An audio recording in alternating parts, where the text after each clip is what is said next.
ఎంతో చక్కగా మన చేత ప్రతిజ్ఞ చేయించిన ఎం కేశవాకు మరియు వారి టీంకు మా అభినందనలు.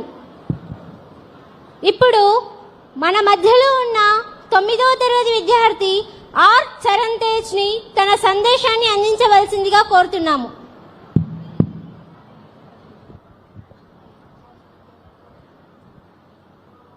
తల్లిదండ్రులు మరియు ఉపాధ్యాయుల ఆత్మీయ సమావేశానికి విచ్చేసిన మాన్యశ్రీ గౌరవనీయులైన నారా చంద్రబాబు నాయుడు గారికి, అలాగే విద్యాశాఖ మంత్రులైన నారా లోకేష్ గారికి, పుట్టపర్తి శాసనసభ్యురాలైన శ్రీమతి పల్లె సింధూరారెడ్డి గారికి, వేదికను అలంకరించిన పెద్దలకు, ఇక్కడికి విచ్చేసిన తల్లిదండ్రులకు, ఉపాధ్యాయులకు, నా తోటి విద్యార్థులకు నా నమస్కారాలు. నా పేరు ఆర్ చరణ్ తేజ్. నేను 9వ తరగతి చదువుతున్నాను. పద్మాకరం దినకరో వికసం కరోతి, చంద్రో వికాసైతి కైరవ చక్రవాలం, నా అభ్యర్థితో జలధరోపి జలం దదాతి, సంత స్వయం పురహితే విహితాభియోగా. ఈ పద్యం యొక్క భావం ఏంటంటే, సూర్యుడి కిరణాలు పడగానే పద్మాలు వికసిస్తాయి, అలాగే చంద్రుడి కిరణాలు సోకగానే కలువలు వికసిస్తాయి. మేఘుడు మనం అడగకుండానే వర్షాన్ని ఇస్తాడు. మీలాంటి పెద్దవాళ్ళు ప్రజలు అడగకుండానే సహాయం చేస్తారు సార్. ఇవి గొప్ప వాళ్ళ యొక్క లక్షణాలు. మన రాష్ట్ర ముఖ్యమంత్రి వర్యులు ఎంతో గొప్ప ఆలోచనతో, ఏ పిల్లవాడు విద్యకు దూరం కాకూడదన్న గొప్ప సంకల్పంతో తల్లికి వందనం అనే పథకాన్ని అమలు చేశారు. ఒక్కో విద్యార్థికి 15,000 చొప్పున ఆర్థిక సహాయం చేశారు.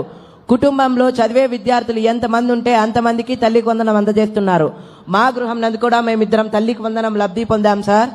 నారా చంద్రబాబు నాయుడు గారు ప్రభుత్వ పాఠశాల మరియు ప్రైవేట్ పాఠశాల అతన్ని 2 కళ్ళుగా భావించి రెండిటికి సమన్యాయం చేయాలన్నటువంటి ఉద్దేశంతో ప్రైవేట్ పాఠశాలలో చదువుతున్న విద్యార్థులకు కూడా తల్లికి వందనం అందజేస్తున్నారు.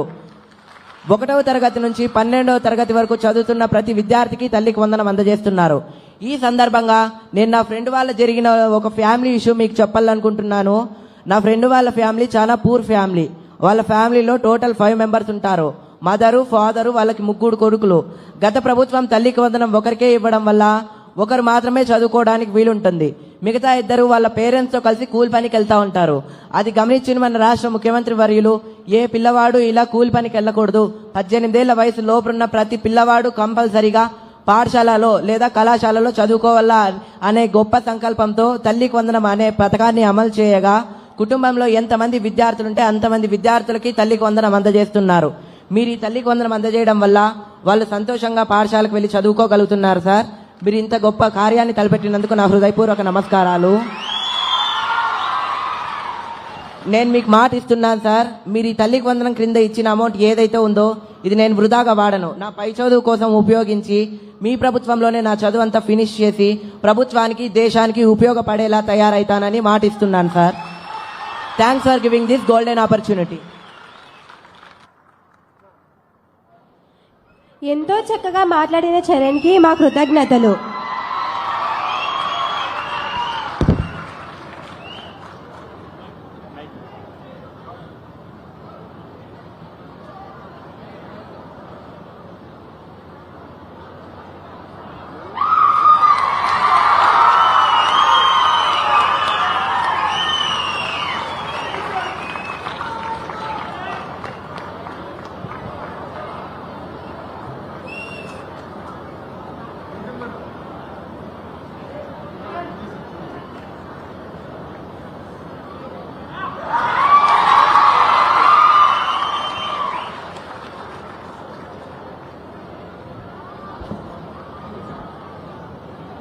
ఎంతో చక్కగా మాట్లాడిన చరణ్కి మా కృతజ్ఞతలు.